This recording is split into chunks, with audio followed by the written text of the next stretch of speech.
In the world of teenage love, breakups are as common as pimples on prom night.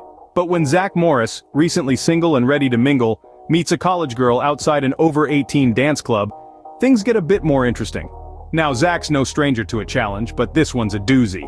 Danielle, that's the college girl, is smart, sophisticated, and entirely out of Zack's high school league.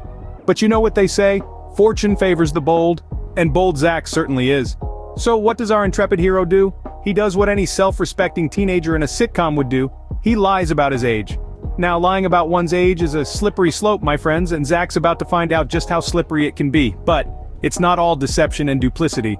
There's comedy gold here, folks, and it starts with the creation of the fake IDs. Enter Screech, Zack's trusty sidekick and master of all things tech. With a twinkle in his eye and a few keystrokes on his computer, Screech whips up the most convincing fake IDs this side of Hollywood.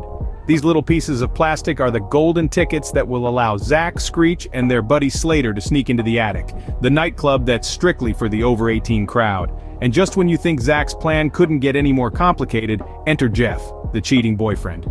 In the world of Zack Morris, truth is often stranger than fiction, and in this case, the truth is that Kelly's boyfriend Jeff is a two-timing rat. Talk about a plot twist, right? Picture this. Our teenage trio, knee-deep in the throes of their fake ID adventure, find themselves in the attic, a nightclub teeming with the city's buzzing nightlife and unexpectedly, a cheating boyfriend. There he is, Kelly's beau, Jeff, cozying up with a woman who is definitely not Kelly.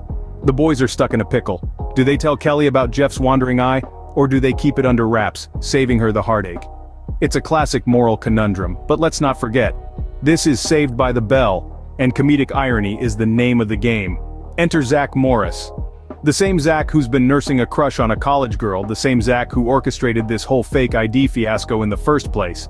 He picks the short straw and decides to break the news to Kelly. Picture the scene. Zack, the perennial joker, trying to navigate the treacherous waters of serious conversation. It's like watching a cat trying to swim. Awkward, uncomfortable, but you just can't look away. And of course there's the moment of truth. Zack, fumbling over words, trying to break it to Kelly gently that her boyfriend is a grade-A scoundrel. Kelly, wide-eyed, refuses to believe him.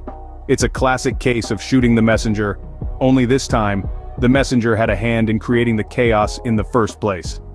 But as we all know, the truth hurts.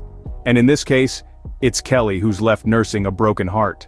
In Zack Morris's world, the best way to prove a point is to show, not tell. And what better way to show Kelly the truth than a trip to the nightclub? Now, Zack is known for his outlandish ideas, but this one, it's a doozy. He decides to rope in Kelly, Jesse, and Lisa into his sting operation. And the key to this operation? Fake IDs, of course, because, well, how else are they going to get into an over-18 nightclub? So enter Screech, the unlikely hero of this story. He's tasked with the critical job of creating the fake IDs. Now remember, Screech isn't exactly a master forger, but he's got heart, and in this case a whole lot of printer ink. The result? Fake IDs that look like they've been made by a kindergartner with a love for crayons, but hey, they do the job. The girls' reactions to their fake IDs are priceless. Jessie, ever the stickler for rules, looks like she's swallowed a lemon. Lisa, on the other hand, can't stop giggling. And Kelly? Well, she's too wrapped up in her emotions to fully comprehend what's happening. Then comes the big night.